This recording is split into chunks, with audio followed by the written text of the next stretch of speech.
$20 million over the weekend was given as a gift during a wedding of Taurai John Tagwirei, the son of Tagwirei. Nurses were made to dance to receive money from the daughter of the presidential advisor, Paul Tungwarara. What does that mean? The country is in a mode to change its constitution to allow the president to rule until 2030. To help us dissect that, the meaning of it, its implication, and how ZANU PF views those events, we are joined by Taurai Kandishaya, the National Deputy Political Commissar of the party. He comes here as well as the chairperson of the Africa Youth Council. Welcome to the show, hosted by social media and Ozim. We are discussing politics, CAB3, we are discussing issues to do with Zimbabwe as a country, young people, where are we going as a country and where are we going as young people. A lot is happening in Zimbabwe, Kandishaya. Let's begin here. Makorokoto for being the SG for Monica Diamonds. How are you feeling about it?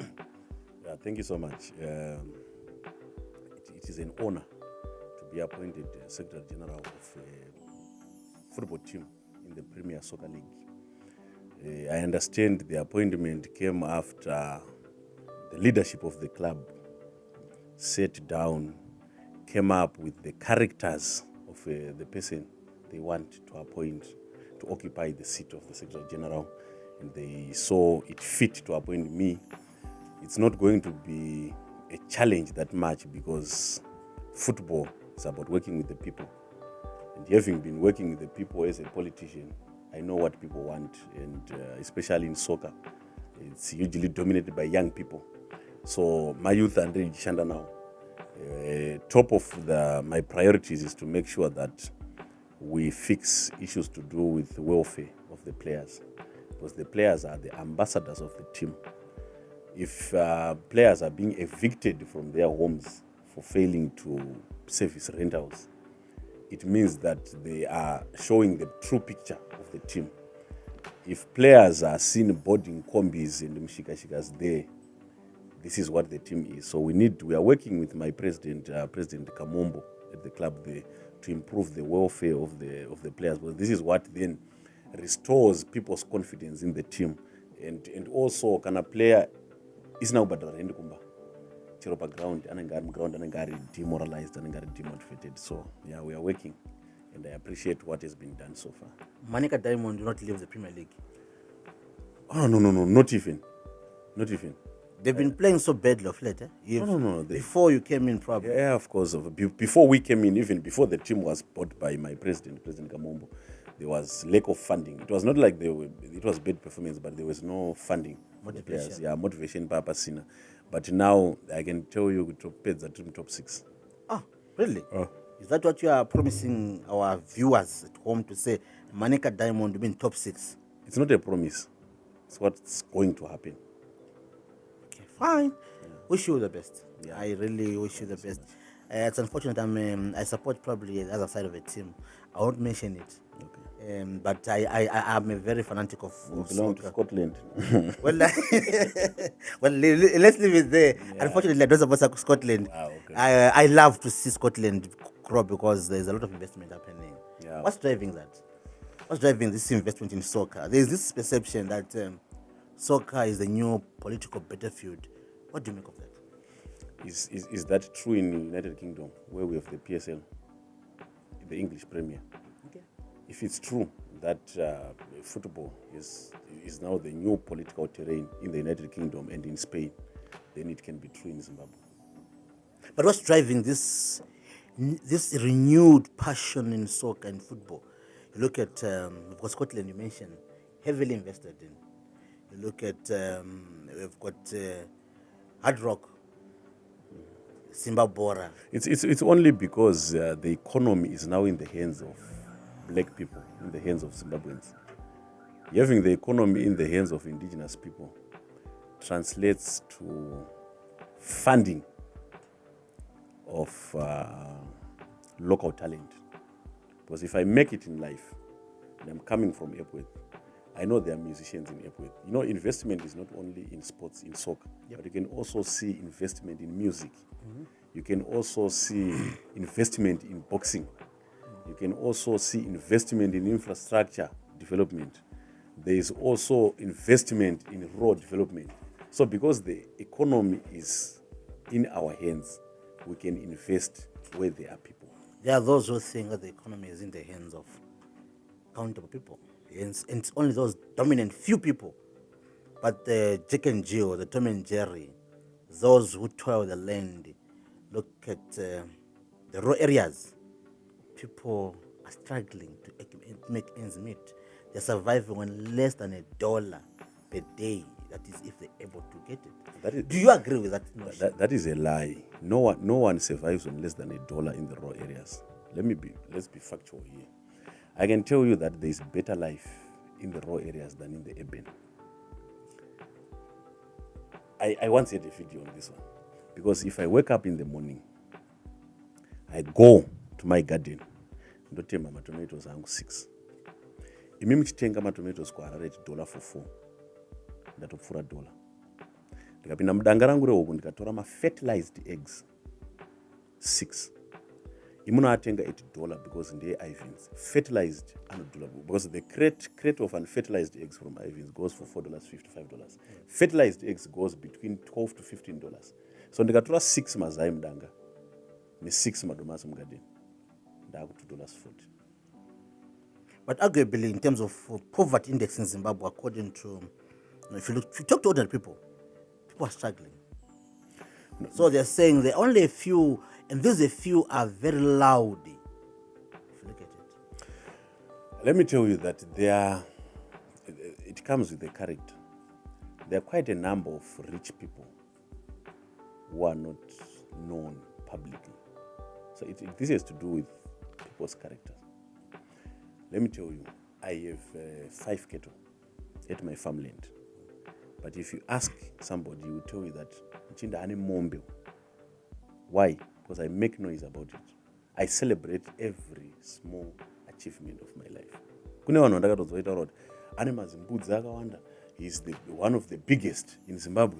Ari kuchengeta Brahman is one of the biggest. Because kana ndichitora mavideo nekamera ndotora neengo yandoda. Because of camera, it's not only 700 mombe. It's 35. My point being that it's about perception. It's a lie that the economy of Zimbabwe is in the hands of a few. Because when people came back from war, the idea was to put everything in the hands or under the control of the blacks. From the economy, the politics, the media space, everything that you may think of. That's why in 1980, we won political independence. A black person became president, you see. Going to 1985, ministers were blacks and stuff. But let me tell you one thing, a good example. In 1980, the army was still under command of a white person. That other guy, white. Yes, McLean. Yeah, commanding Zimbabwe National Army. Yes. It was joined, I think, defense then, but it was not clear. Yes. So what's your take if somebody says, no, the problem now is that the army is now in the hands of a very few black people? What's wrong about that? That's specialized, very highly sophisticated. Let's go to the economy. Growing up, we knew of a very few fuel companies. For example, there was Shell, there was BP, there was Engine, there was what? Mobil. These are multinational companies. Multilateral in total? Yeah, I think in total. I think there were 6 or 7. Yes. Controlled by these 7 companies. And now we are in a free Zimbabwe. That war fuel sector is now in the hands of black people. And it can never be in the hands of 17 million Zimbabweans or 16 million Zimbabweans. It can only be in the hands of those that are in the fuel industry. And who are those people? They are black Zimbabweans. And how many? You can count them. Of course, there are more than 7. There are more than 10. There are more than 20. There are more than 30. I think there are close to 200 players in the fuel sector. What's wrong about that? I gave you an example of the army, and you said no, it's a specialized sector. which is correct. And also, this one also, it's a specialized sector. There are people there. Let's come to media. I'm here. The reason why I'm here is because this media house is owned and run by a local person, yourself included. This is why you can call me anytime. This is why there is no special requirements of saying, media, but in 1980, my media was angariko. So you see, not everyone is controlling the media sector, but you are there. You are a stakeholder in this thing, especially in the private media. Is this not something worth celebrating? When really, black people are taking it's worth it. It's worth it. But the idea is the purchasing power parity.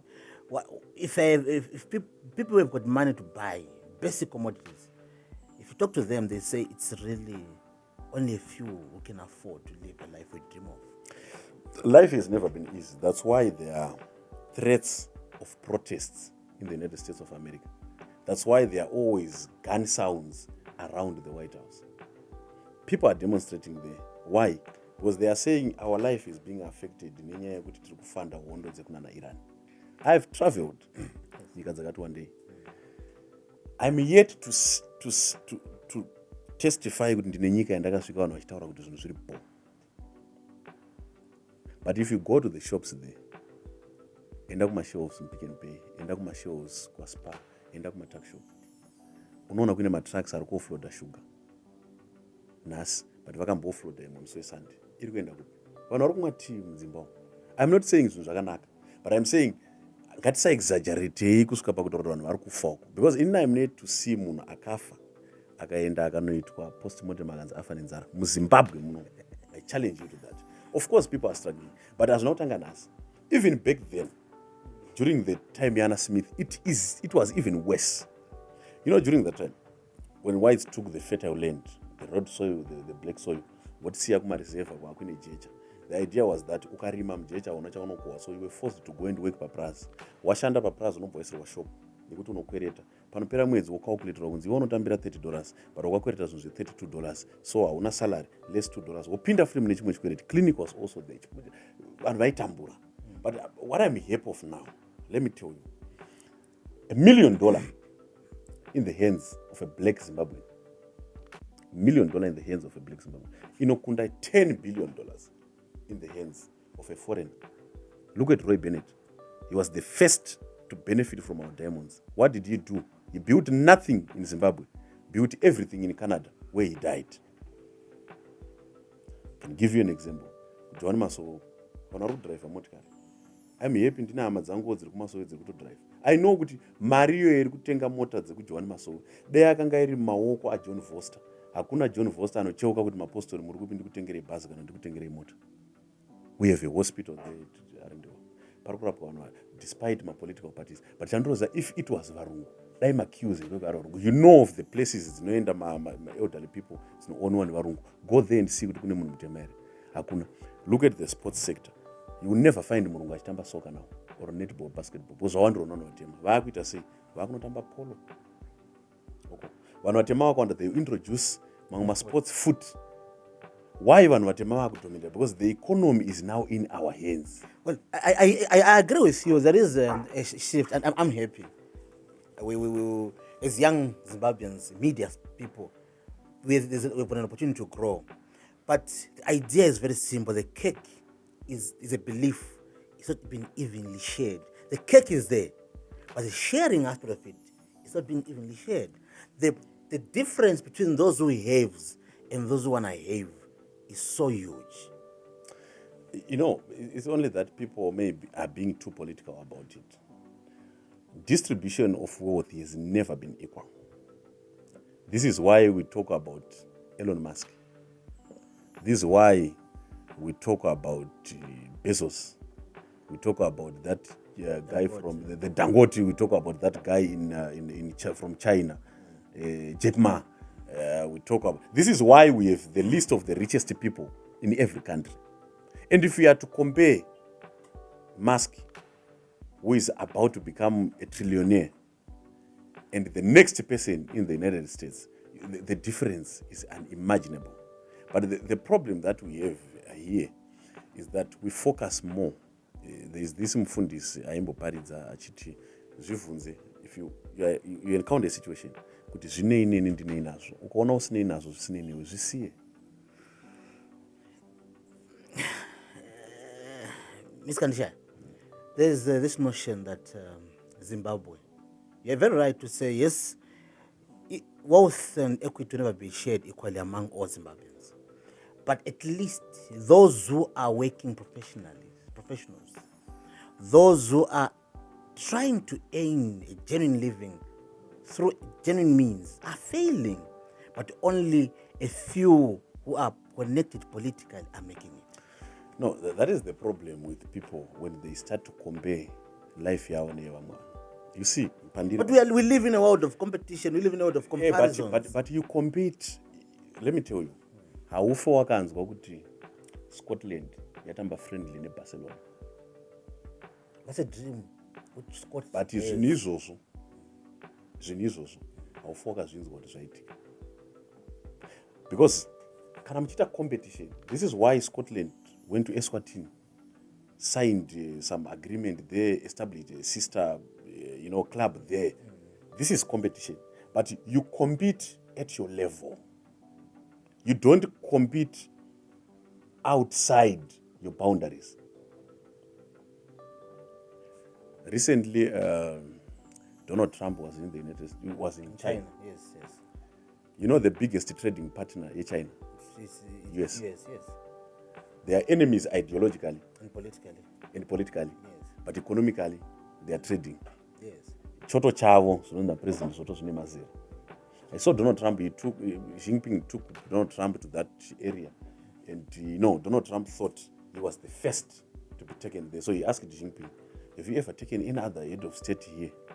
Xi Jinping said, I know, we rarely do so. Like he said, you are very lucky to be here. But he said, Putin was also here.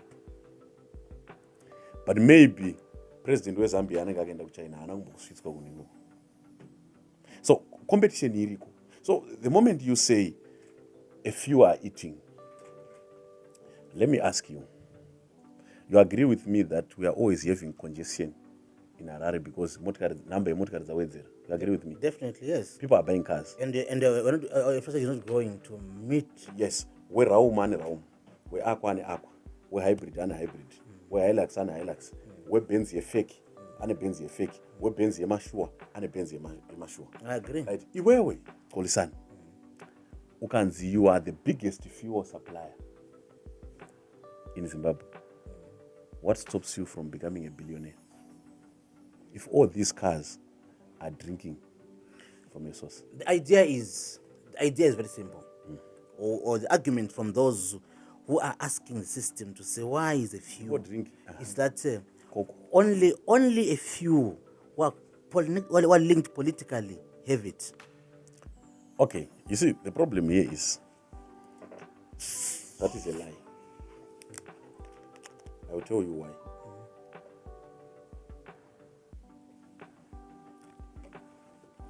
There are business people in Zimbabwe, successful business people with no political connections. The economic space in Zimbabwe is... But those who are on top are politically linked. Because we are looking there. You cannot be a successful business person who goes against the government world over. This is why Donald Trump traveled with a delegation of business people. He understands that even if you go to the United Kingdom, those who are in charge of the economy are pro-government. Why are they pro-government? Because it is the Taurai mchishona. Ma-policies anogadzirwa nehurumende. Iwewe Kolisani, kana uine media policy inokudzvanyirira. You mustn't waste your time joining the opposition so that you protest, so that the protest will then cause the policy change. What you want is to approach the government. That's why you media people always have a seminar and a conference with the Minister of Information. So, one of the biggest players in the private media space, Trevor Ngwe, was at one point the advisor of President Emerson Mnangagwa. If you look at that advisory committee, yaiva my church, the media, my business, vanoita farming and stuff. So, vanhu vari kumusoro kuyakwe, I will ask you a very simple question. And I will use somebody who I'm close to, kuti zvimeke sense. Une umwe munhu here wakwatagwirei wakambonzwa anga ari millionaire munyika muno? Wekwatagwirei? Ainzi Tagwirei. Akamboita millionaire munyika muno? No. Akamboita billionaire munyika muno? No. We agree he's the first. Yeah, definitely, even in the family, I believe so. Thank you. What it means is, munhu asenza, to be recognized from the streets, kusvika wazoappreciate up there. Because inini ndini ndiri kufamba mustreet and ndakana send. Do you think hurumende inogona kundi-identify yobva yatichiita biggest fuel supply from the streets? Takupa mari dzese and stuff. I agree with you. You have to be somewhere. You have to be there. Right. So for you to be there, my policies here, government, and create a conducive environment in benefit of locals. Let me give you an example.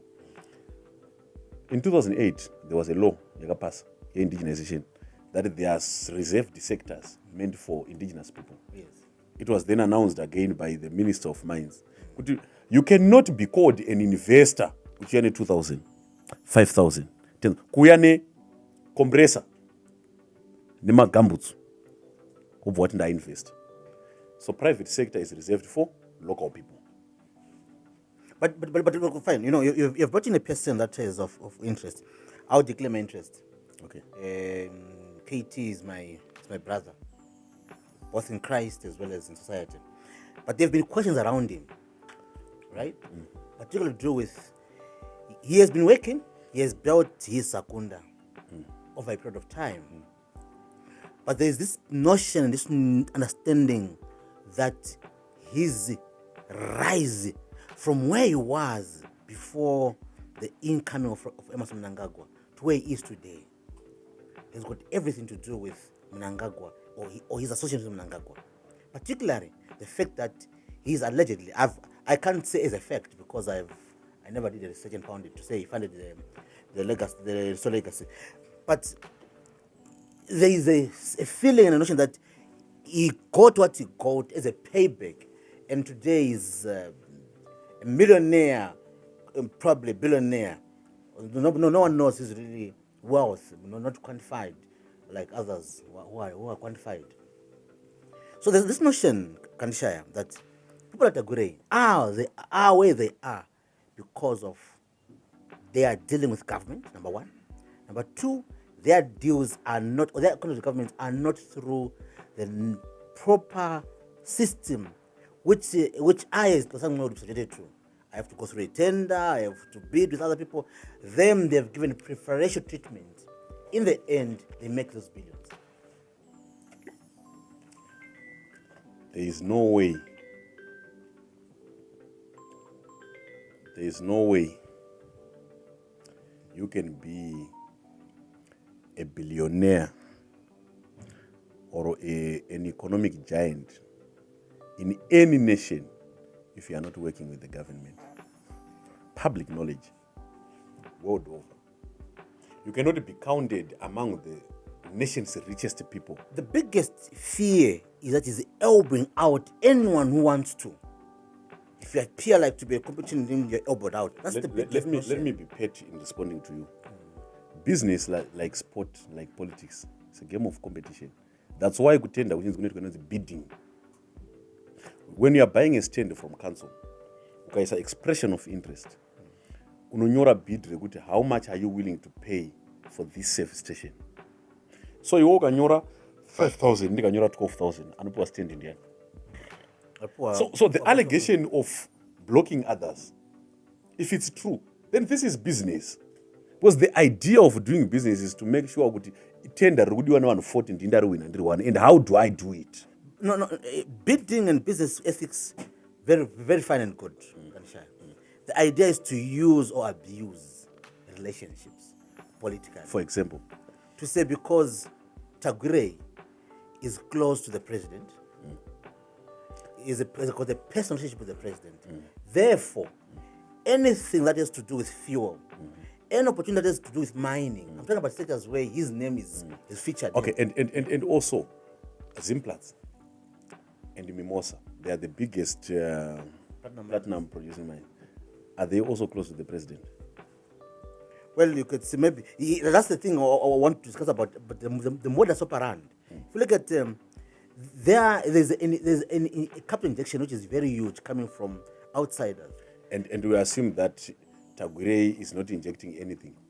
If you look at it, We agree that is the biggest fuel supplier. yes, Okay? yes, We agree that majority of the cars are drinking from him he built Sakunda without injecting anything. He built Sakunda step by step, right? He has tried to explain to some they haven't yet agreed to this explanation, but the idea is that there are some investment where he put no cent. For instance, the mining sector, when it was alleged that he took over the mines, the Sandawanas, the Federal Baker mines, where his name popped up. So those are the kind of issues, and he is making money. He's alleged to have got money from the. Do you agree that Tagwirei is not the only one who is related to the president in this country? There are many of them, but he's one of those who are making it. Oh, wait. Yes, I agree. I agree he's not the only one. Yes. His relationship with the president, Musukuru. Okay? Okay. You agree that they are brothers to the president? Yes. Blood brothers. Yes. Blood sisters. Yes. Sons. Patrick and Daughters. yes. And the other Vasukuru. You agree with me? Yes. So of hama dzese dzapresident hama yapresident inokwanisa kutora zvinhu isingabvunzwe nditagwiri pahama dzavo dzese. It's about the craft, one would say. So pahama dzapresident dzese munhu akapenga anogona kucraft wakunda dzese nditagwiri. Yes, I'm asking this question to say, are we creating? You said, are we creating a country where everybody who wants to, and is creating on their own accord a simple opportunity, they're being given, or there are some are being denied? You spoke about Hard Rock. Who owns Hard Rock? Chawanda, Super Chawanda. He built a stadium. Yes. Expensive. Yes. Beautiful stadium. Yes. Is he related to the president?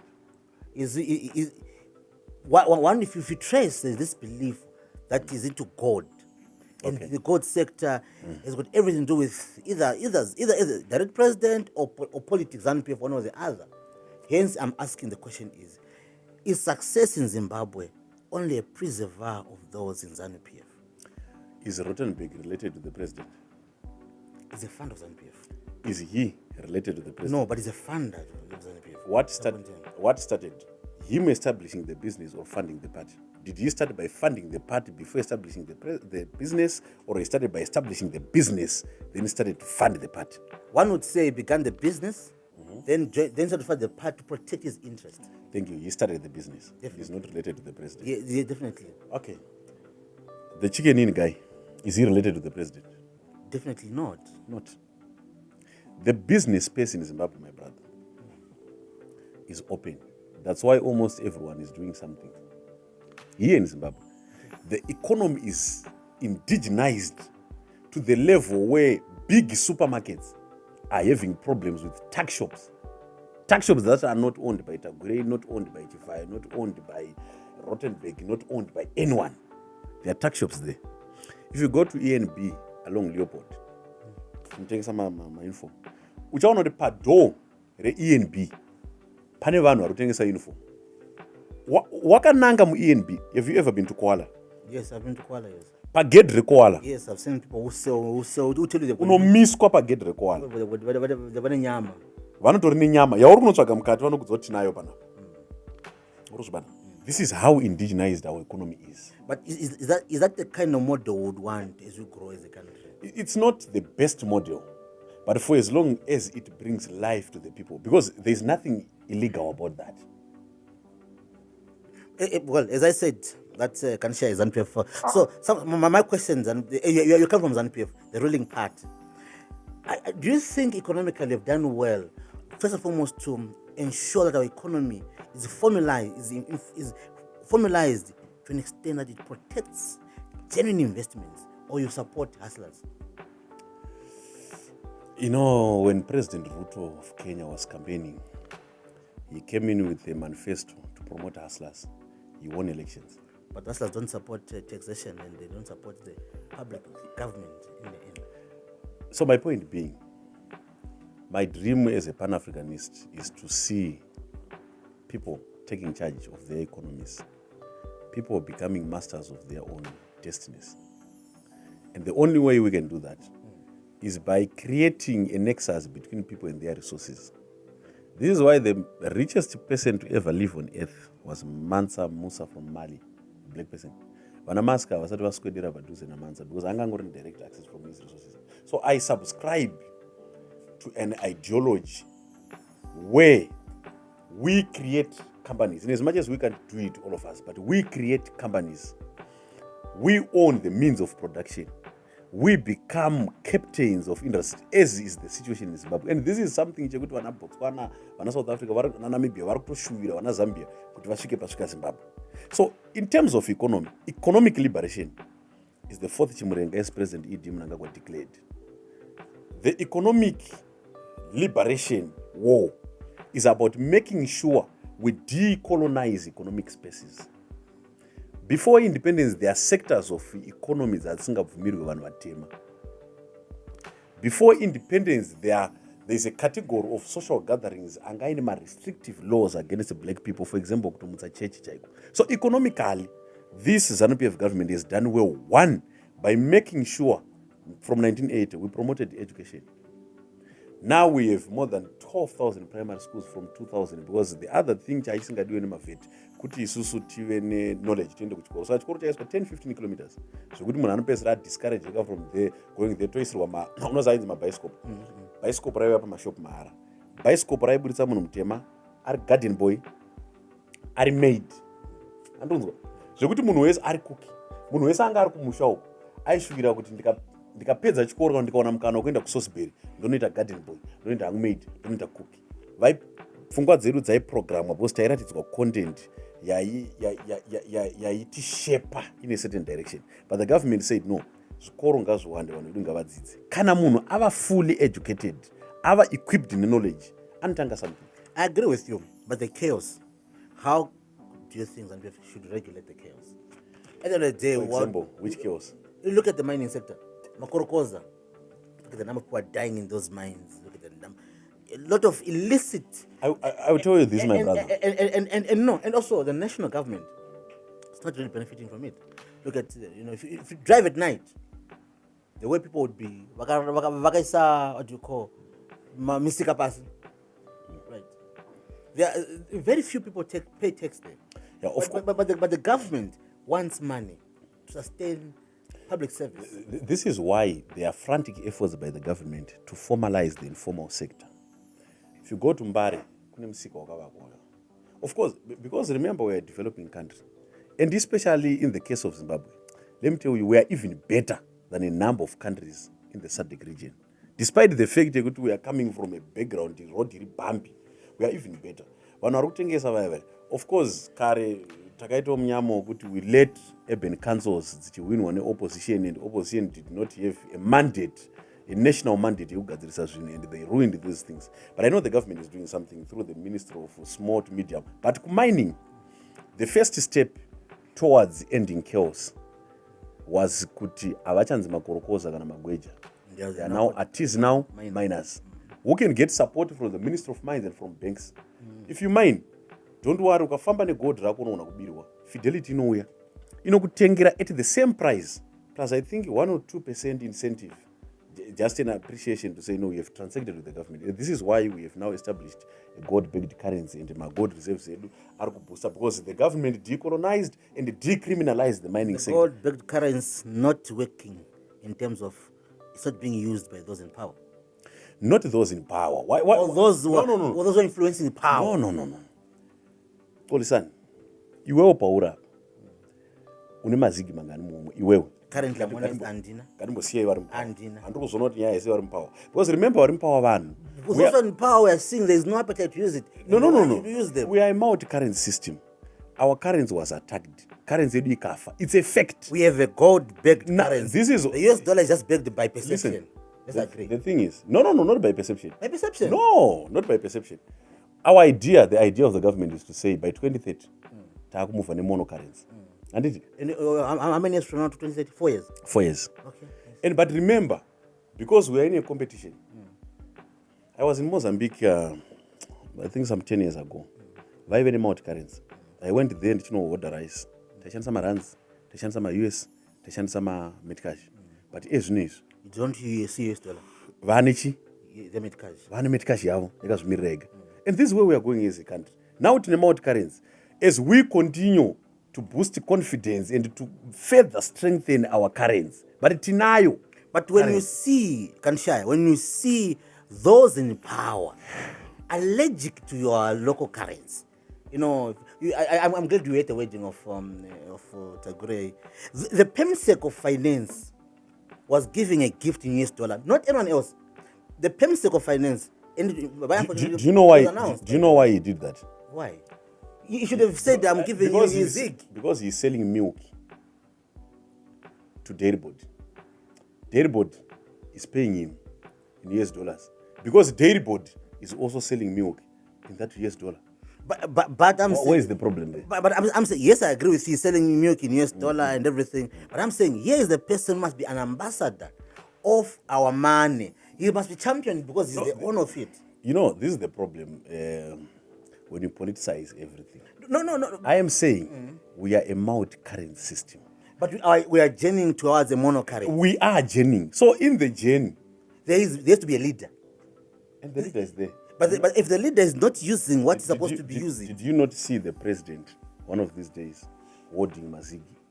Achipa munhu parally. From if you remember the times the president has given people money on a rally, that was the only time he was. Yes, I saw him. Vachipa Mazigi. Yes, I saw him giving out. Hausikuzia here kuti Juti uri kubhadhara half US, half Mazigi. Why should I even pay in US dollars? Because we are a multi-currency system journeying towards monocurrency. So in short, here I am as Commissar. Why should I be? You know, if you go to Mozambique, with your US dollars, you are forced to go and change it to get me cash. No. To buy whatever you want. Now, if you go to Mozambique now. Yes. I'm saying I went there. Yes. I think that was in 20. It's more than 10 years. Takashandisa marands. Kwashanda ma US. Kwashanda ma metcash. But now we are in monocurrency. Saka ndoko kwatiri kuenda oka isusu. Titori a good example of Mozambique. And we are going there. Well, so you're telling me that by 2030, Zimbabwe will be having a monocurrency? Yeah, of course. With the way the appetite of the US dollars, I mean the bourgeoisie, if you look at what happened at the wedding, you know, I'm glad you were there. The amounts were purely US dollars. I was praying, I would have seen one person saying, I'm going to donate 1 million zig.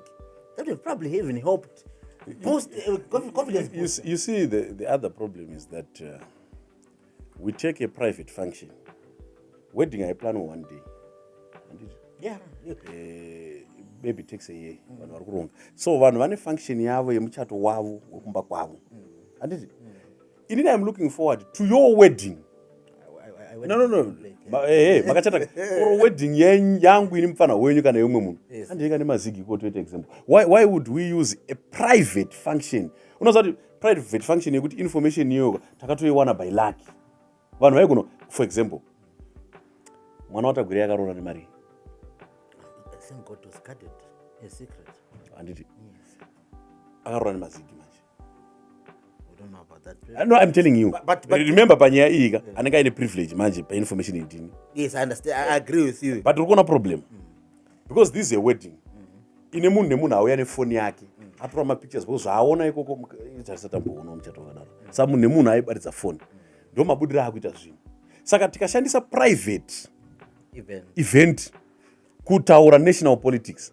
Isu tine imwe private event yandinoziva kuti yakabviswa mazigi andinogona kukudza neamount kungoti hazvizoite. But papa sina camera because papa ngori nehama. Andikona zvoitika. Let's come to the public aspect of it. Passport, a national document. You understand? This is a national document. It's got nothing private about it. I'm supposed to pay it exclusively in USD. Right. And you have got a country saying we are on a journey. National passport. Yakafana ne ID. Okay. Unobhadhara mari kutora ID. $10. No, they for free. But ukarasa. Kwa ID manje kunoshanda mazigi. Ukarasa. But kwa ID kunoshanda mazigi. Nekubirth. Ndikuenda ikoko. Nekubirth mazigi. But because bepa riya passport, hatirigadzire munhu unfortunately. We've got gold which we can exchange for the foreign currency. You see what happens? Kana mine gold are exchange for passports only. This is how we are surviving. Pauri kufamba murodho chona road ichigadzirwa paipai. Tinotorela nemaminerals edu atinawo iwayo. Asi dei zvainzi umwe musi tinombowirirana senyika kuti cabinet gold remwedzi unoirese imbotenga ichi pepa. But now it's very stupid manje kutrade negold zvitorina nekutrade neUS. Because US yawakabata bepa mari inolose value. Gold manje ari lose value. The reason why, some sectors of the economy, ndakuudza kuti jute ezvino zviri pa 50%. I think rakatanga risiri pa 50%. I think it was less than 50%. Yeah, it's now 50% zig, yes. Right. For most cars. I think August, September, it should be between 65 to 75% zig. This is the journey. Because we are a multi-currency system. The day, ndirakuti muzopopotera kushandiswa kuma-US, day richanzi multi-currency system yafa. Zvekuti kuna vanenzara nema-US zvezve. I remember takato, all right, let me ask you this. You remember a time yatakambobhana ma-US? Yes, around during the Gono era. You remember? Yes, there was a kind of a law. Okay. So, do you think kwakusina ma-millionaires in Zimbabwe, ma-billionaires? People had US dollars, we knew. They had them. Okay. And they were using them, but... So what it means is, even tikanzi taakumonocurrency, tichange tingori nemabillionaire, nevanhu vane access to forex. Zvatichanoita isusu. Pachatanga phase yemonocurrency. Ukazoona paitwa muchato. Unosimudzwa 250,000 US. 3 monocurrency. Unondidaidza. Inini, I will lead the demonstration. Inini. Panguva iyoyo. Inini ndindiro pakanzi tiri monocurrency.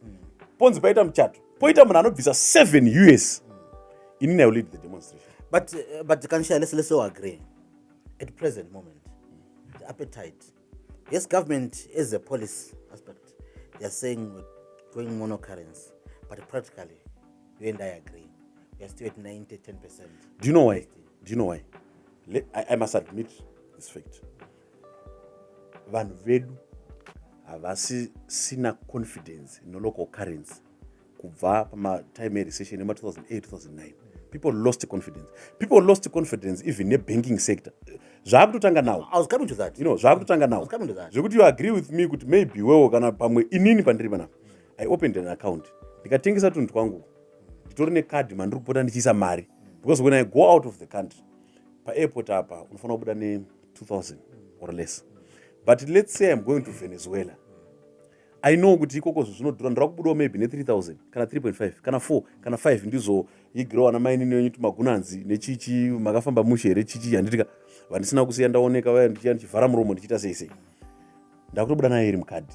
So ukatarisa ezvinezvi confidence yevanhu in the banking sector dzainikirisa dzikuramba dzini chirito dzinikirisa ndechekuti munhu ane mari yake iri mubhenga akaenda pa ATM ari kunoiwana. But do you agree with me that the appetite of a cash economy is too high? People want to have cash. Do you know why? Nenyaya yekuti vanhu vanga vasina confidence in the banking sector yacollapse. If you go to ndakamboenda kuSpain, ndakaona a cashless life. Yes. Europe, most countries. Urikuona zviya zvekuti munhu anotenga nefoni but aite zvekutransacta zvedu zvestar 151 zvezve ane maitira anoita kungosikana kakodhi chichichichi andika munhu anodididi. I saw someone anga akakata kadhi rake rekubhengi kachipi kake aibva akaisa paring apa saka aingodaiwo. I saw cashless life.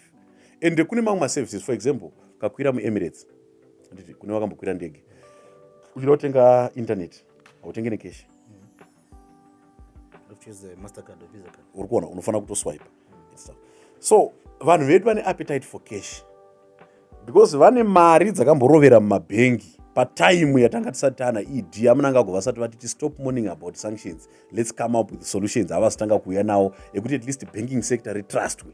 Sa munhu haana shuwa yekuti ndikaisa mari yangu inomuka iri meri mangwana, but kune vari kumboisa vakafanana neni newe uro nevamwe vanhu tiri kutozoona kuti tikaenda kunoitora tinewana irimo. Of course kune ma-interest science stuff zviri kuwekwa nehurumende zvichireducwa zvita, but confidence yevanhu in the banking sector dziri kutowedzera because kune zvimwe zvinhu I think zvausingato vanhu muZimbabwe vachishandisa maiphone application rese raundownloada paiphone aubhadhire cash because it's not like unoya sales person aitipei mari yacho today uri kufana kuti ari kuzona.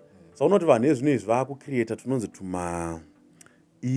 kanenge e-wallet sort of so keko cash kake kuti unokwanisa kuzotenga zvinhu izvozvo ndo zvinoreva kuti so even vanhu vakada kuva neresistance panyaya yecashless economy, whether they like it or not, munhu wese ane iPhone ada kutenga application ada kusubscribe unofanira kunge utori nemari mukadhi ndo mubank. But Kandishaya, do you and I do you agree that there are people who do you agree that issue of money is perception? Mozambique today, they built where they are through perception. A trust is not regulated. Trust is built over experiences and perception.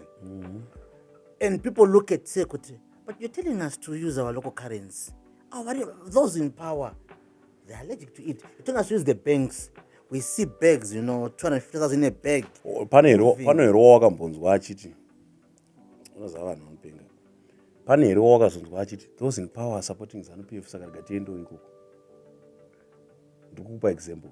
But those are political choices. But money have no choice about misplaced choices manje. You don't do your things looking at Guamatanga. Because even Guamatanga, before he became permanent secretary, tarisina kuenzana. Angarisiwo ku Barclays. Achitobata ma-US acho iwayo at Barclays level. But no, but there's a moral obligation. Why would ane sumarowa from Epworth kumakomo afunge kuti confidence dzangu dzinofanira kuGuamatanga ndiye anofanira kudrowa an architectural drawing yekundi booster confidence? Why? The post he holds, right? The post he has agreed to, he must forgo his pleasures that he enjoyed. But what's criminal about him gifting 250,000 in a multi-currency economy? There's nothing criminal about it, but there's everything morally, I believe, to say, but the PS card. Chiri morally wrong one is when maybe kana tisina mapounds pamari dzedu obudisa mapounds kunenge kwakushamisira.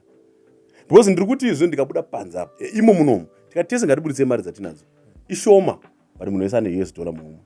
Then uyo ane ma-US akawanda angosvika 250,000, iwe une $17, uyo ane 11, uyo ane 6, uyo ari kuda kukumbira mari yekombi $3, uyo ane $2, tese tingori nema-US. Then ane ma-US akawanda kupfuura isusu. You pay tithe kuchechi, I know. Yes. And I've seen you paying tithe in US dollar. Yes. No. Yes. Magarima mabatanati recently. Yes. I saw you selling mabatanati in US dollar. Yes. Right, fine. So kana ima mune 200 pockets. Mukatengesa zvine ma-US. Munhu ane 10,000 pockets akatengesa futi ma-US. Imi maakurwadziwa kuti nekuti ane chigaro kuZANU PF ake atengesere ne-US. Ramuri ngotengesa naro imimi. But those in power must inspire. They are not inspiring confidence, Kandishaya. No, they are. The question is simple. The question is, Kandishaya, let's zero on this issue. The people must instill confidence. They are doing the opposite. Do you know how they're instilling confidence? I've told you kuti duty takubhadhara 50-50. Whether you like it or not. It's a police, right? Not only a police. Hautobhadhari duty rako 100%. Ndosaka uchiona kuti kune time inotsvagwa zigi mutaunda unachimanya. I believe wakatomboritsvagawo futi. Vanhu vanotsvaga zigi mutaunda. Fact yekuti tine mari yakumhanyiswa yakutsomwa nevanhu. Confidence yautanga kutowera. That fact chete yekungoti tine mari yakutomhanyiswa nevanhu. Ezvinozvi munhu wese anobhadhara mari mukombe ari kudzoserwa change zigi. Makombe hapana ari kuiramba. No confidence yacho kadzatoora. Because zigi iroro manje kana unorikwirisa kombi rinobvumwa. Vanhu vasukwira here makombi nezigi. Let's talk about this issue, Kandishaya. We're in a very interesting political phase as a country. We're driving CAB3. And I know you're a proponent for it. You support it. Why? Well, we are past that as we do, but we can go for interest's sake. Yes, there has to be a conviction.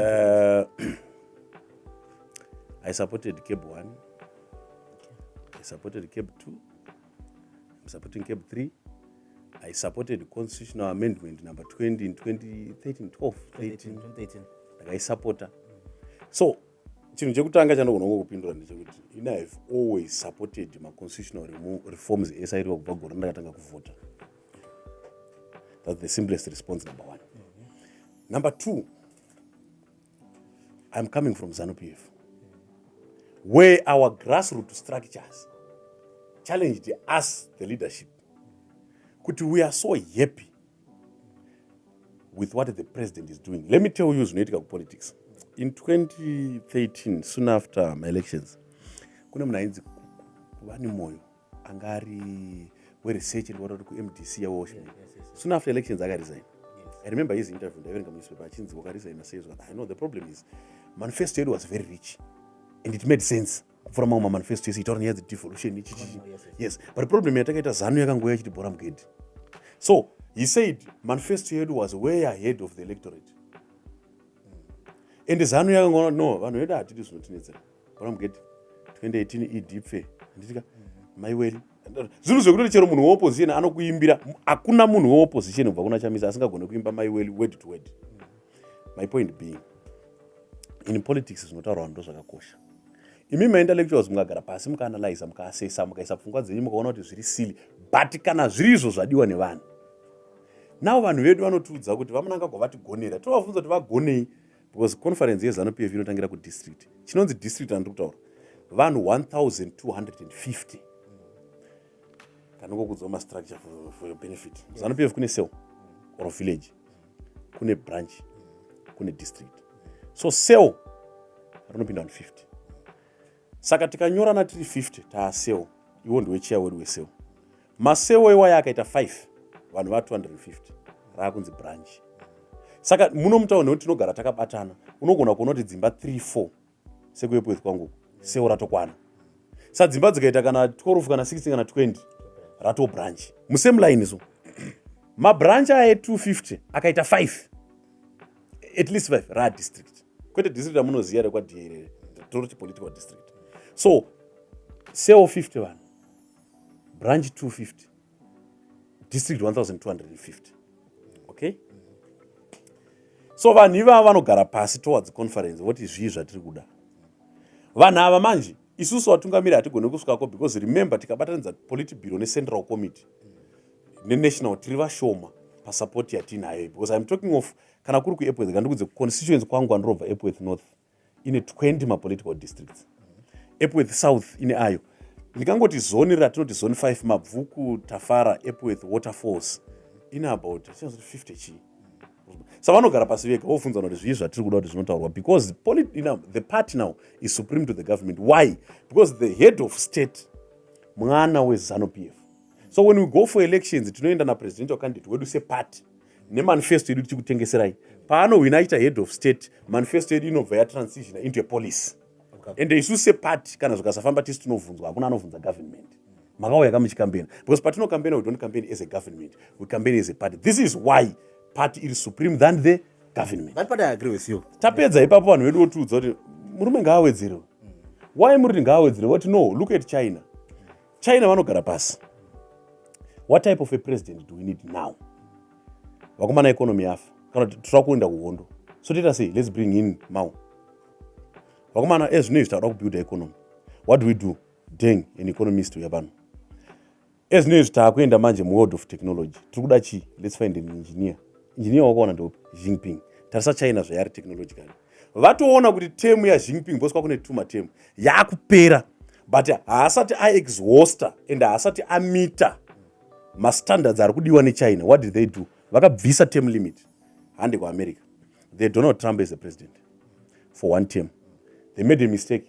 They elected Biden at a time yaidiwa radicalism ya Donald Trump. They regretted the term of Biden. They had to call back Donald Trump. Kuti aite zvavarita ndozvavaida izvo. Go to Ghana. Mahama was defeated in election. They made a mistake. They discovered midway. Mahama ndiye munhu watati chidawo. What did they do? Mahama yakaita sei? Akadzoka. Hande kuMalawi. Mirani pedza hande kuMalawi. Vana mutarika wavo. Election rauya. Arowa election. Kwapinda Chakwera. Vatoona Chakwera haasi kuaplya paagenda yatira kumubva nayo. Vadzosawo. Saka isitoita sei kuZimbabwe hatisi kuda kuita izvozvo.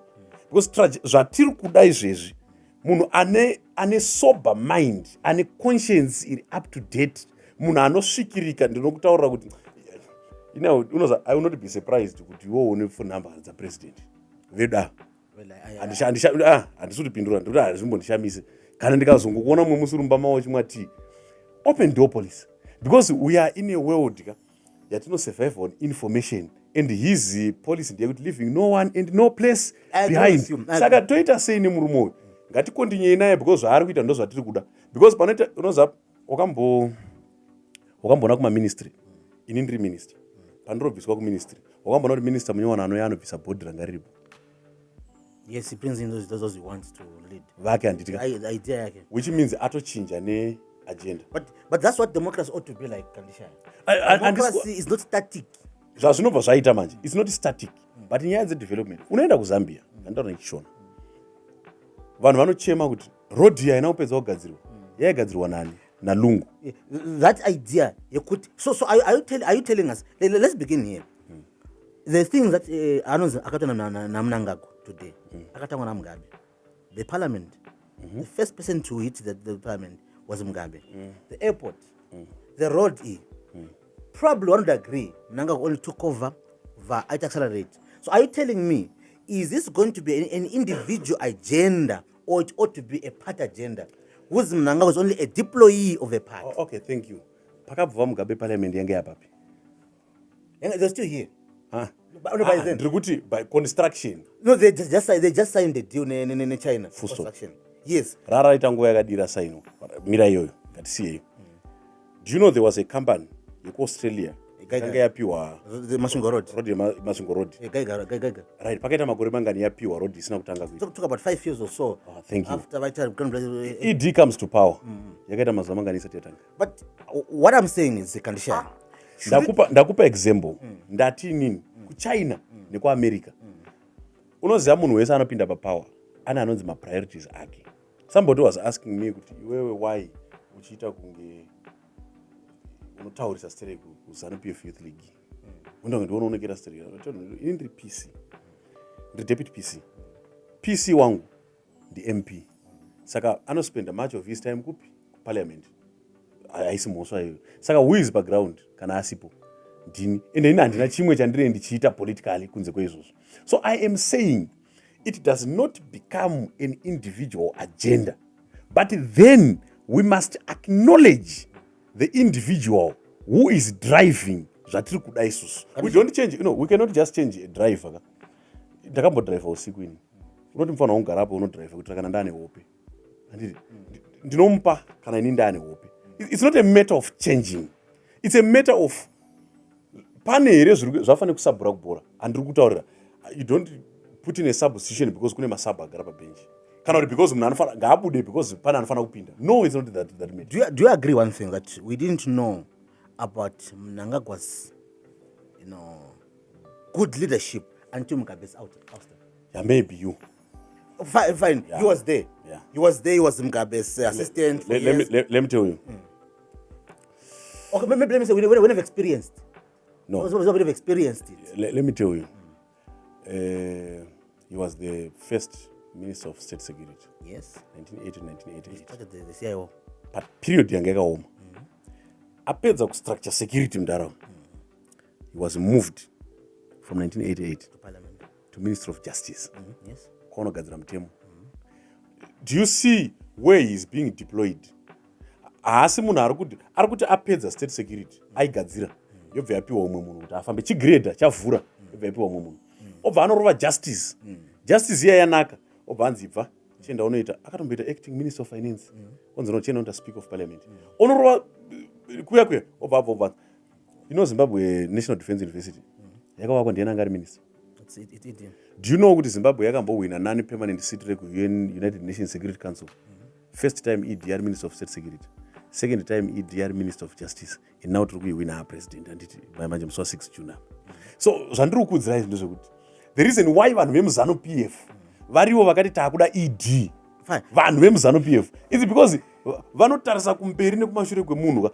Lastly ndobva anzi commander agriculture apa rana tikaita bamba harvest izvo rega ndikuti takakohwa more than 600,000 metric tons dzewheat because hatichakwanisa kuimporta wheat from Ukraine. So ndiri kuti isusu vacho vemuZANU PF tagara pasi tiri kuti marovero ari kuita muchinda. Remember hamusiri makadzibvisa Mugabe tisu I agree with you. hamusiri makapinza ED tisu vemuZANU PF. Kandishaya uri kuti iwewe vaMnangagwa mavapa 2030 right? Mwari of Adison 2030 vanenge vachiva penyu right? you think this country would have gone to a place whereby you say, she's alright? Unobvuma kuti I 2016 want to go by your narrative. ndati nini unobvuma ero 2016 ndati nemafuel kills We had them. hatisini. Yes. Even in 2019 when he was the president, we had them and people died. Right. Protesting for No. People protested because pakaita. And they were killed. Let's not talk about that killing. Yeah, no, but it happened. No, it happened. let's not talk about that. But it happened. I'm saying, unobvuma 2016 ndati nemafuel kills. Yes, we had them. In 2017. Yes, we had them. 2019 fuel yakakwira price. And people protested. Not Gandukudze. Protest ya 2019 was not about fuel. But the price? It was a continuation yema protest August 2018. And we were in a political environment. Yeah, if you. But vanhu vaingoda justification yekuprotesta. Unoziva Muchinda, may he so rest in peace. Mfesi weImpala.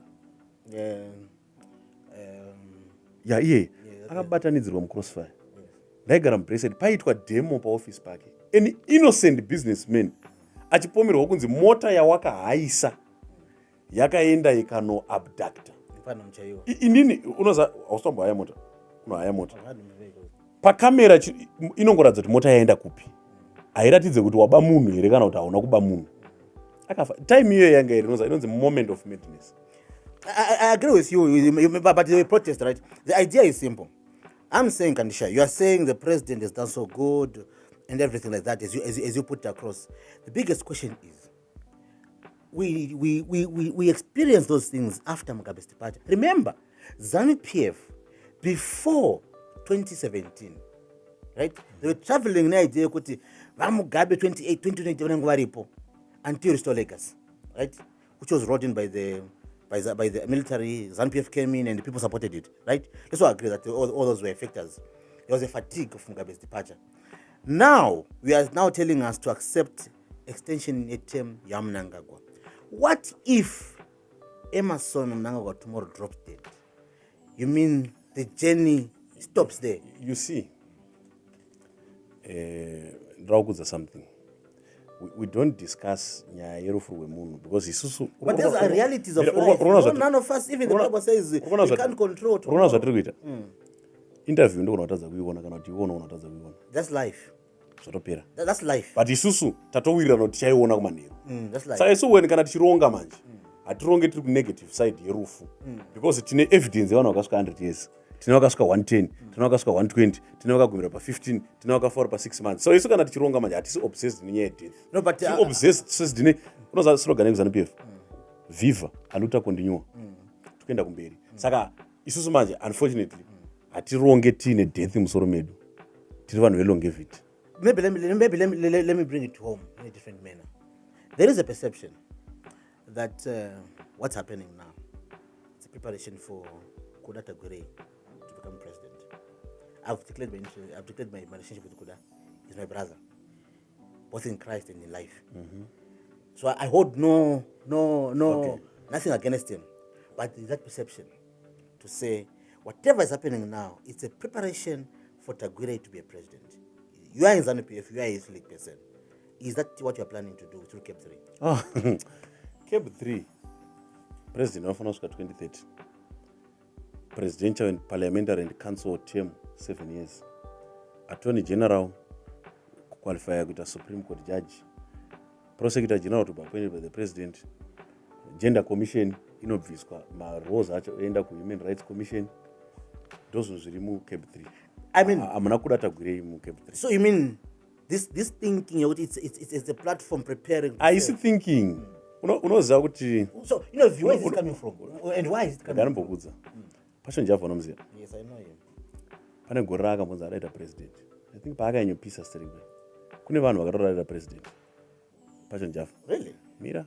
I think they unoziva in Zimbabwe anti-presidential criticism what yes. One day ndakagara naye anti-days atichitandara muoffice maka akandudza kuti PC vanhu vanofamba itoro ndira kuita president ini. Iye because uri kufamba ne-escort nechi. Unoziva chinhu chiri dangerous. Ndandikudze batoko iri very dangerous. Ndatini vaMugabe vakabviswa neZANU PF ndiyakavarikola. VaMnangagwa vakaiswa neZANU PF. kana yanyaya yeku ZANU PF inoita ende ZANU PF iyoyo ndo yati 2030. Are you aware, Kandishaya, that in November, right, in November of 2017, a week before, 9 provinces had endorsed the oust of Emmerson Mnangagwa removed by Mugabe. This is the issue now. 9 individuals. No. 9 provinces sitting as PCCs. No. PCCs in provinces. This is why, when those 9 individuals were removed, the remainder of the people called for removal of Mugabe. ZANU PF is not about what I want as an individual. Are we not in the same area where there are those who are loud about extension? When they are removed from the stage, that's why. There could be a change of No. That's why now. Ndakuudza kuti resolution iri kubva kupi. Ndosaka resolution takaiendesa kuvanhu. Amendment. Ndosaka yakuenda kuparliament. Kwese yakabva. KuZANU PF takawirirana, tabva taenda kuvanhu. Never siri. Do you agree with me kuti the opposition chayo ma MP ari kusupporta CAB3? Well, I haven't seen one on I've heard about Susan wokubudiriro. I've heard about that. I've heard about that. But the idea is very simple. Ngandibokudza chimwe chinhu. Komichi nomuziya. Yes. Morgan. Yes. I saw a video. I think Makamita interview. I spoke to him, yes. Chipopota achiramba zveCAB3 nechichi. In 2023, Komichi called me. In Taurai Kandishaya. We met pa hukuno pasi. I know pa your side up. My brother, let's meet. Tatambosangana pa Rainbow. Skanzi zvandiri kuda ndeizvi. Because he had seen a picture rangu ndakamira na president. Ndaita privilege womukana omwe chete wokusangana nemukuru wenyika. Tuvatenda nekusununguka kwavakaita. Ndakudedzera ndikuudze kuti ndine strategy. Because ndiri kuona kuti kuma elections kumunorowa. Saka takubvisa ma elections ndinoita court challenge toti ngati ma elections tobva tagadzira a GNU transition yekuti tapindawo, because remember anga ari senator and aiziva kuti because aita zvakamonzora haasi kudzoka muparliament. Takataura for close to 2 hours achindudza road map. Tichafamba so saka ndofana kudai saka handisi kuda kuti paitwe ma elections isu tobva tapinda nemo tokondinya nemi. Apedza ndikati zvinova Komichi isu titori neslogan zedu regalia nechiita to ready for election tine urombo isi ndiri kungokupindura ina handisiri ni president but ndiri kungokupindura zvandiri kuziva kupati tatoseta ma-structures edu akuenda kuelection imimi motongokucontesta kana macontesta mozotaura zvekubatana mapinda muparliament takumuvha nesemagenda said it's very unfortunate but ndaida kuti umbopusha tididi totaura nevamwe todidididi.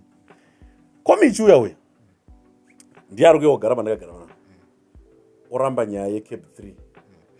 Well, nyaya yeCAB3 I can't aiwa handisi kuti atesta handindi kutaura because yachazviona ndiri kuitira kuti azvirambe zvandiri kuitira ndiri kuitira azvirambe wozowedzera chair yechi3 one day yes ini naiye I'll be glad yes right.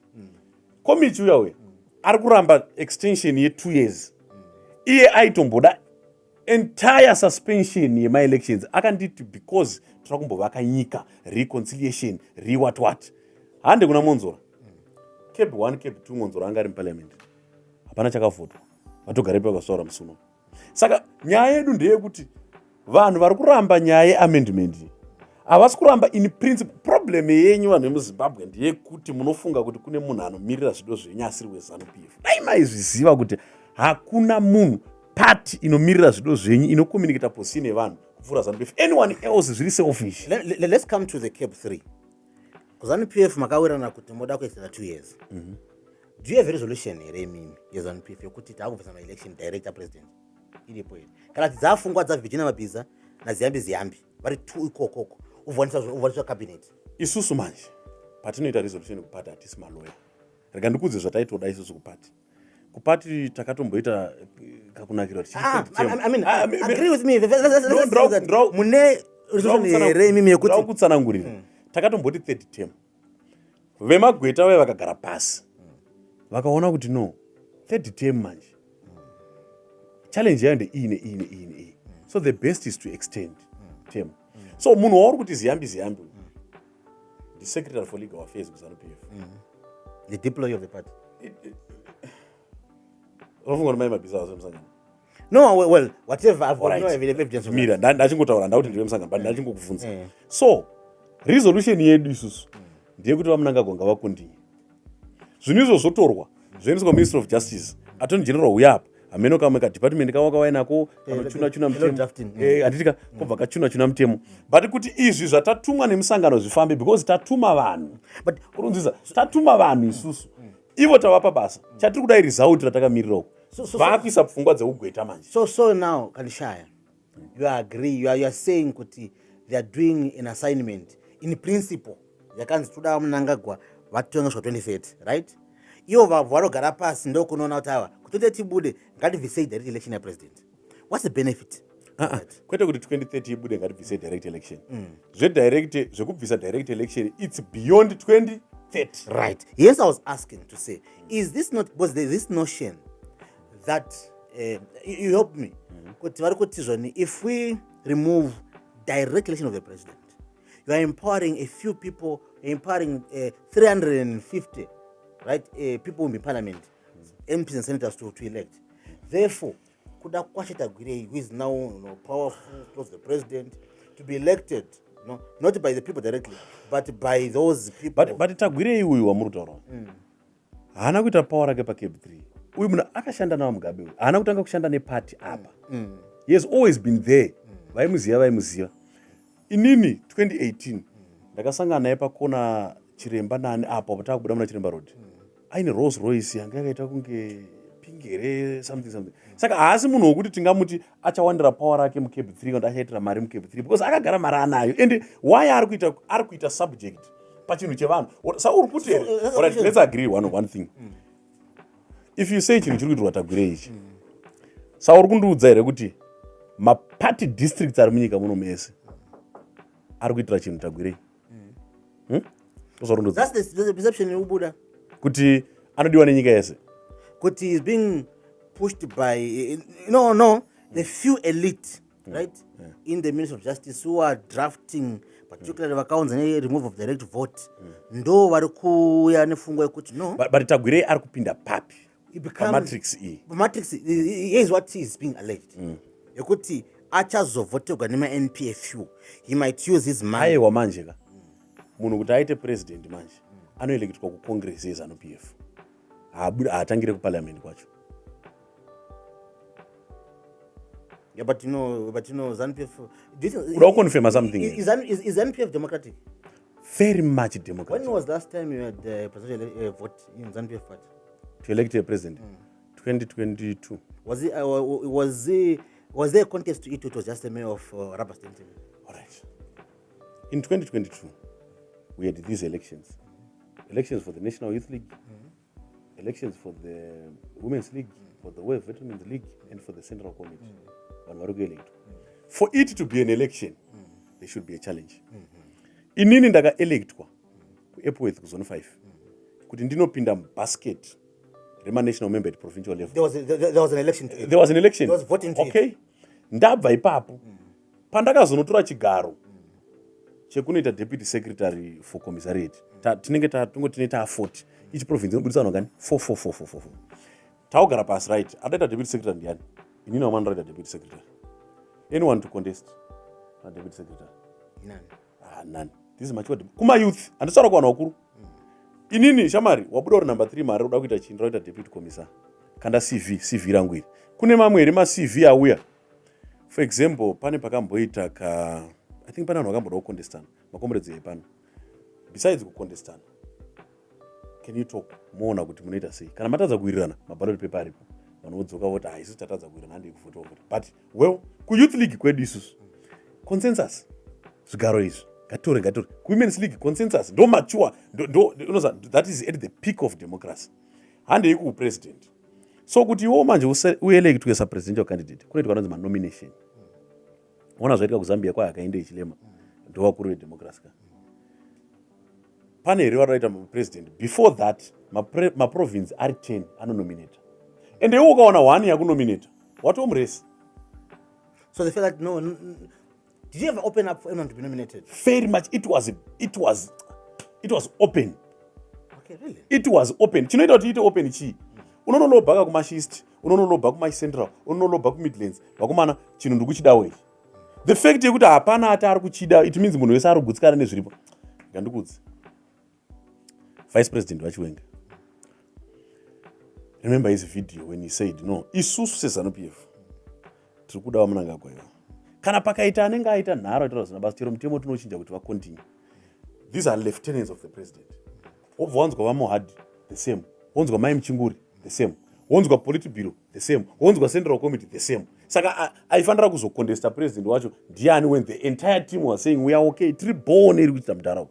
But maybe could have opened up to even an ordinary category member. Aiwa manje tine central committee nodetermine inini kuti ndiite national member kwaidiwa 5 years mudistrict because remember party tina ideology hatingotore munhu wese tomisa pachigaro chese asina ideology. Saka kana wakamboseva 5 years mudistrict at least unoziva mafambiro anoita party. Saka even kuti unzi munhu uite president it's not like unoenda pana 4th ontora kakadhi kako ubvunza kutoita president. Remember, let's come closer.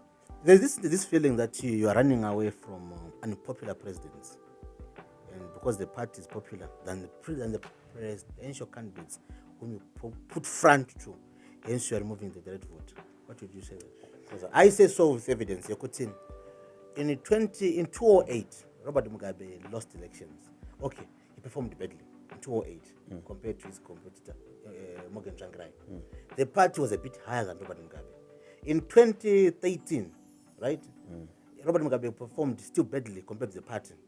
In 2018, right, Emerson Mnangagwa performed badly than the party. 2023 again. So maybe it is telling you, no, battle. No, but these are evidence. Miraimi. 2008 angaine ma MP akawanda parliament ndiani ZANU PF ni MDC. The MDC had won by 1 vote, by 1 MP. President udanga kalosawo. No, but you know, look at chirega ndichikudze panyaya urira kutaura. Iwe unobva kumberengwa. For example, tokuita MP kumberengwa. Wakazvarwa kumberengwa. President ED vanobva kuzvishavana. Ora gandipe example ye different province. Unobva kuMount Darwin. Vamunangagwa vanobva kuMidlands. Kana ukanoita MP kumusha kwako iwe. Do you know it's possible kuti ugane more votes pana president? Because sekuru vako ve-CCC when it comes to muzukuru wavo vanomuvhotera. Munhu wakadziza naye andaura inini zvangu ZANU handidi but because papinda mufesi wangu ndomuvhotera. Ende mavhotsi iwayo unogona kuwana margin iri between 500 to 1500. But when it comes to opposition now, it's different. No, it's not different. No. Chamisa got more votes than the party. Hande gandokupa example yeko Epworth South constituency kwangu. MP akawina ndiwe ZANU PF. Handidi president akawina ikoko ndio opposition. Yes. Robert. The other constituents takanganwa zita. MP akawina ikoko ndio CCC. President akanowina ikoko ndio ZANU PF. Even mawadi zvinizvo zvaiitika. Isusu kuZANU PF atina election rinonzi rarohwa president neparty. Because party haiende kuelection yakazvimira. Chinotonzi party ndi president. Asi ukandiudza kuti kune area yakaitwa mavhotes akawanda na-MP kufura president ndozvo ndakuudza kuti it's possible. So there's this feeling that you are running away from that notion. We are not running away because hatina kumboruza election. But don't you feel like this, Kandishaya? I mean, have you ever thought about this? Botswana, South Africa. Maybe talk about South Africa, a president. South Africa is in a GNU because they've got they use a proportional representation, right? Don't you feel like as you move forward with your idea, running away from the winner take all, as a country we are going into a coalition whereby ZANU PF fails to garner the majority and the opposition moves in? Don't you feel that? Tine direct election takatombeta GNU takatombotadza kuyi. Yes. Andikuzona. Yes. Saka kana tazosvika papoint iyoyo toita zvinenge zviripo. But what I can tell you is ZANU PF haicharohwa election futi because tinoziva zvakatikanganisa 2008 and takazvigadzirisa zvese ndosaka isina kuzomborohwa kubva ipapo. Well, there we have it. Let's talk about this issue as we wind down in Kandishaya. Corruption. Zvigananda. What's your take on that? Corruption yakashata zingati. Ndazokuona president vakatoti ninda kutoisa anti-corruption nemeno anoruma bvaisa zaki bvaisa special anti-corruption unit. Alright, corruption, rape, robbery, drug abuse zvinhu zvakashata zvekuti do. Saka panyaya yecorruption haina kunaka. Zvigananda. That has become so topic in ZANU PF. Every year you say it, Chigananda. Unoona zvinhu izvozvo. There is no way in the constitution pazvakanyorwa kuti kune zvinhu zvigananda. Zvimazita atinopanana akangofanira kungoti kana saskam kana kuti kana uchinyaradza mwana kuti huko nehuma uchitoziva kuti chinhu hakuna mhuka inonzi huma chero ukaenda kugokwe kune masango wakuenda kubhinga ukanobvunza chinombonzi huma chii haiko. Saka we cannot then comment on how we unoona kune vakati zvigananda kune vakati mbinga handiti ukataura same people vari kunzi zvigananda ndo vari kunzi mbinga. Saka kune section inovati zvigananda kune section inovati mbinga kune section inovati zvibaba kune section inovati mbavha. Ngandikupe example yebhora redynamo sneakers. Mukomana ari paredhi ari kuti vachivhaya ndiri kukumbirawo bhazi redynamos kwete rekumba kwangu. Mustadium mune vari kuimbawo kuti mbavha mbiri dzandakavenga same stadium iri kupraiswa. Saka handigone kukomenda. But you're the PC ndiwe tete vemusangano kona chidiki.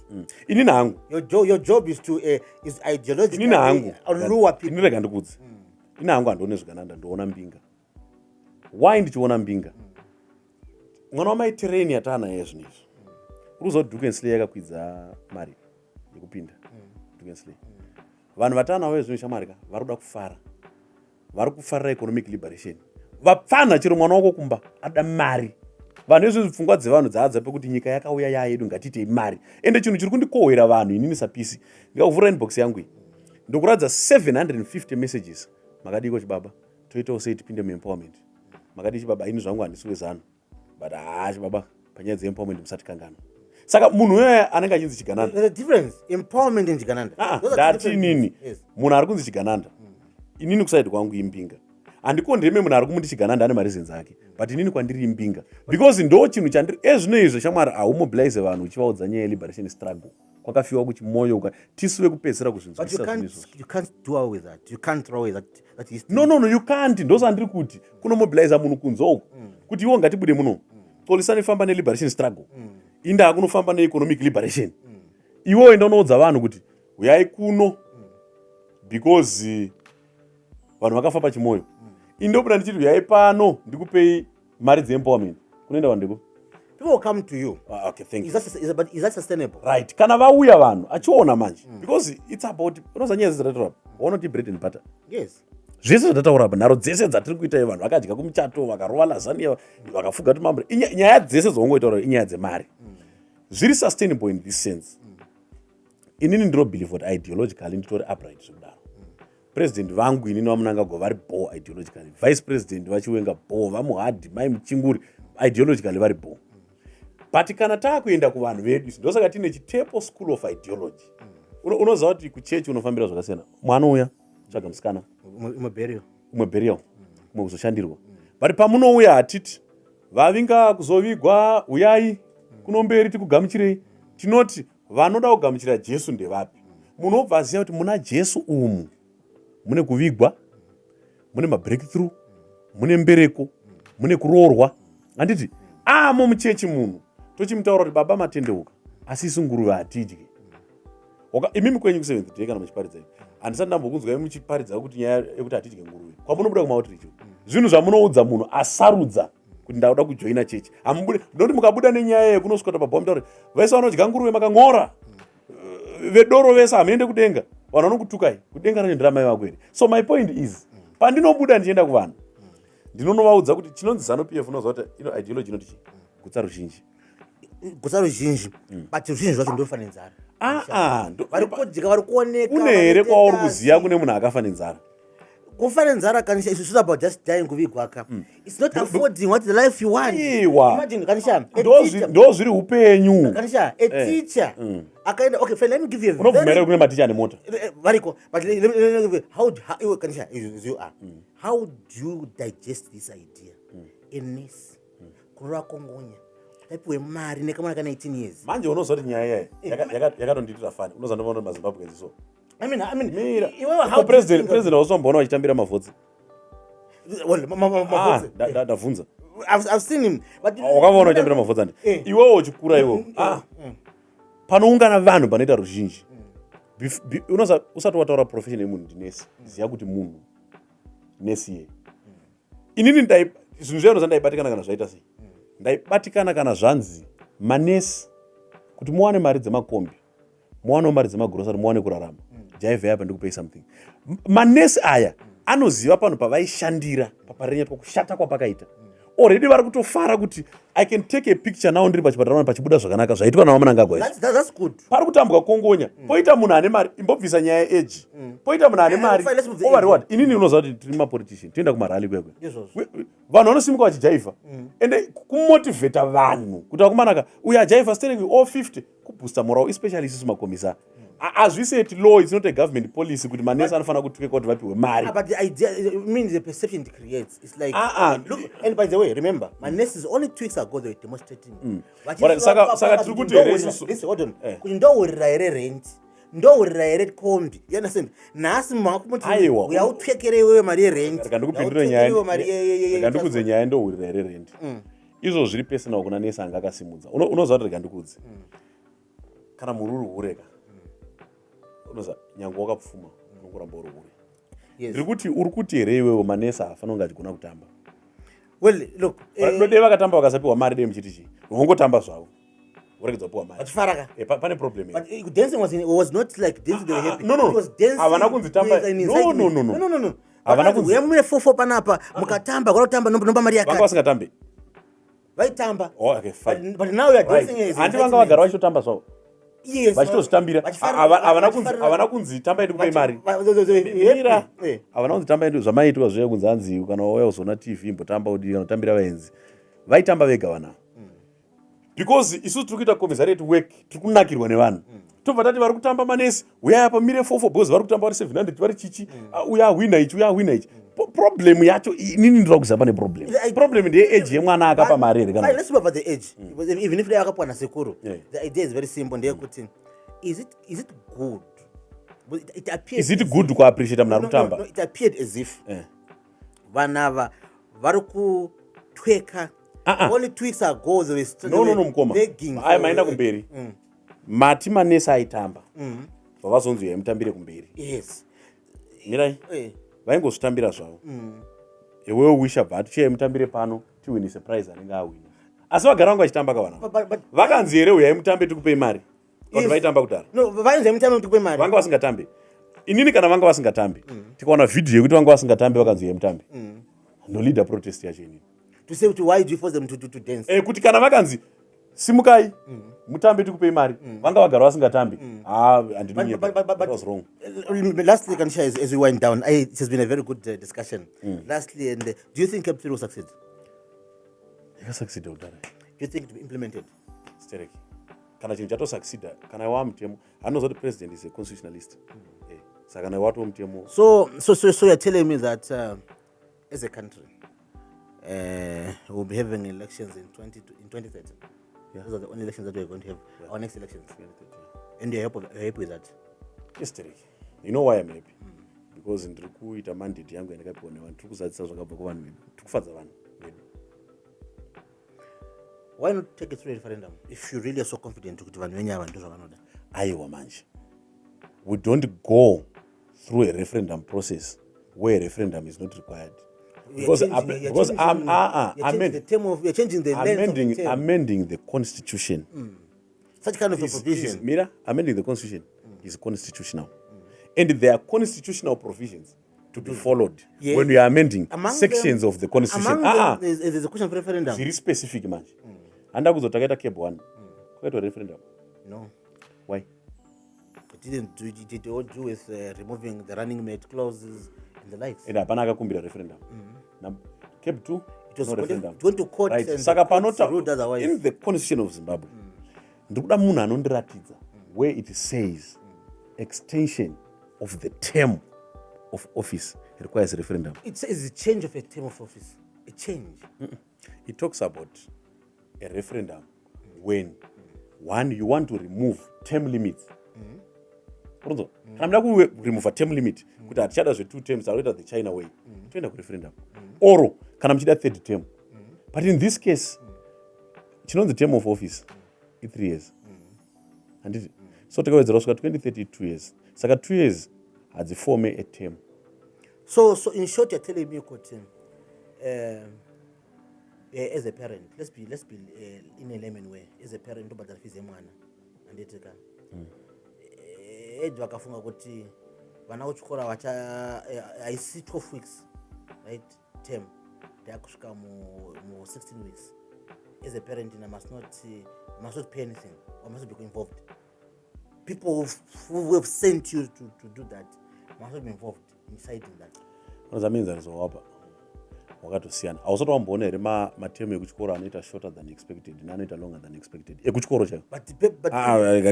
When there's a financial obligation, I must be involved. Apa financial obligation iri papapa. They're paying the president is not going to save for free. The minister is not going to save for free. No. Even tikaita my elections 2028, we still pay them. Because they have a mandate. I'm saying we still pay them. Mandate knows wanaiwana kupi. President wanaona mandate kupi. From the people through the constitution. Yes. Saka constitution yacho manje. The constitution says you must be elected directly. That now ndakuvisa izvozvo. Panodiwa referendum is when you remove term limits or you want to add a third term. Chinonzi term of office politics dzedu dzemuno according to the constitution. Handi zvinonzi munhu anofanira 2 terms 5 years each. Iwewe kana ukamboita president toti zvakaita president ED vakaita president 2017 handitika haisi term. Thank you, haisi term. Dai vakaita even 2016 kusvika 2018 yaibva yanzi ichi haisi term handiti, but vakaita 2015 kusvika 2018 yaibva yanzi watorova 1 term chinopinda imwe. Saka 2028 to 2030 haisi term i2 years hazvidi referendum. So now let me ask you, what about 2030 we're done with elections, we do election, we get a bad leader, you have to go back and say varun leader matipa ngaudzo 5 years. That's what happened. Aiwa manje. Ande pamatiti zvonimnanga kwaka ari kugona ka. Saka ndakodzera 7 years. Chirega ndikudze manje. Mukaita mistake pakusarudza president. Mozoona mapakati kuti munhu watasarudza asipo. Anozoti anobvisika president. Anobvisika. Nenonzi impeachment. Munongenda kuimpeachment. So but for one munhu ndokudza munhu atori bad leader. Zvinototenderwa kuti asapedze term. Zvitorimo mu constitution. Munotomubvisa. So so you're telling me kuti because ipapa tichachinje unoona zvatoita nyaya yepatiri nhasi macircumstances present day why if so I ask, so it means ZANU PF is only the president Mnangagwa who is good. What do you mean? Because you're saying that everything is now centering on currently the big motivation is Mnangagwa. Aiwazve ndati nini akabvisa Mugabe is ZANU PF. But the current extension is being motivated by isusu patakabvisa Mugabe pamwe hatina kugara pasi nemi musiri kuZANU PF but wewo makati support handiti vanga vakutadza isusu unoza imimi pane pamakambofunga kuti vari kutadza kuma 2008 in fact makabvira kana ndichiti makabvira hanzi kureva imimi I understand, yes, makabvira kudhara muchida kuvabvisa isuti hatisingadi enda havana kwavakaenda vachibata patakazenge taakusada isusu nyange emidei makada kuramba varipo tanguvabvisa saka isi tiri kungoti zvino izvi vari pa tiri kuvada. So nrukuti nini, my question is simple. Note, murukuti mimi currently in your view vaMnangagwa vakushanda vari 1 ndo vega vari kuoneka sestar.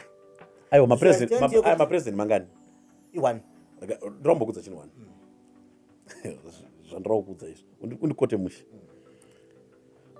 maconstitutional roles avice president ndeyei? He assists the president. It's just as simple as that. He assists the president. Okay. Is delegate and regarding is a proper word. Vano delegate kwa nani? President. Na president. Anditi. Saka kwese kwa unoona kuina vice president. Right. Kana minister. Urubata. Kwese kwa unoona. Zvese zvekuti minister akaita unoombera iwo. Unozonongo chiombererani. President. President. So now let's go back to what you said when you say when motivating Mnangagwa kugona kwawo makakona kudzara. Pese pavaigona papa it was Mugabe waigona. Let's agree. Yes, I agree. Right. Then why what a president, right? We were not aware of his capacity. Inda kuzotati aware. Anoza inonzi deployment. Yes. Kuti munhu anotumwa zvinoenderana nezvinhu zvaanokwanisa.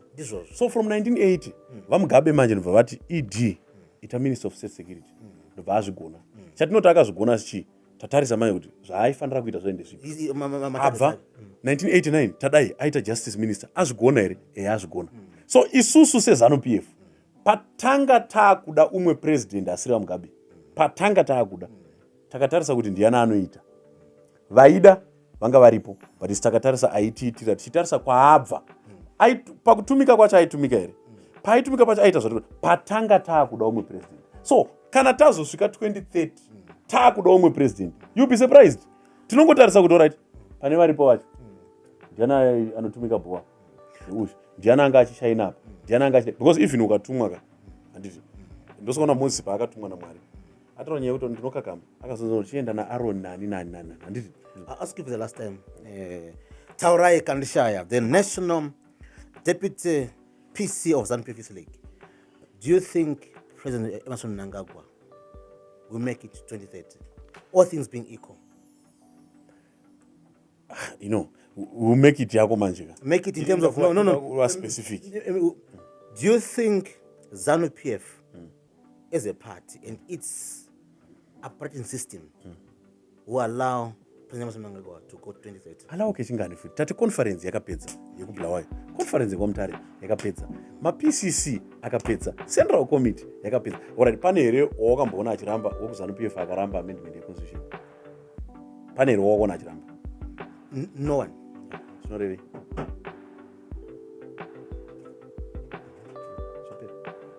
Asi mimi manje mfungwa zindi ndimunorambira vanhu nekurambidza vanhu nekunyeperana mabhawa kuti ndinge hadi. Anozoti amendment iyo isati enda kuparliament inotangira kucabinet. And anozoti kana tiri mumeeting tokonosabvumirana chinhu wani tese asi chinozonzi final ndo chatinoita bvumirana because vanhu tinosiyana mafungiro. Pane wakanzwira achienda kurala achinoadresa kuti hatisi kuda. Because munhu akadaroka patinonotora kumudzinga kana kumudiscipline. Pane here wakaona achienda kuvanhu. We heard the Vice President saying 2030 is not about an individual, but it's about an agenda. So development inga vakatotaura. But I have put it like unozoti vaikorrectani Vice President. Vaikorrecta imimi mune mitauro 2030 ndiya Tagwirei, 2030 ndiya ED. Vaitoudza imimi kuti 2030 haisi ya President ED. Iri kuitirwa imimi. 2030 haisi ya John ari kuita maruko. Iri kuitirwa imimi. Vice President vaitotsiura imimi. Well, thank you so very much. That was Taurai Kandishaya. I call him Gakanje. He's a very, robust in his approach to things. He's a ZANU PF at heart, ZANU PF indeed, as well as a farmer and a youth who loves Zimbabwe, who loves Africa. From me, Kolisani Ngube, and the team behind all sources media and all Zim News, we say thank you very much for watching. Please go and like our page and click the subscribe button if you want to hear and listen to anything new that comes abroad.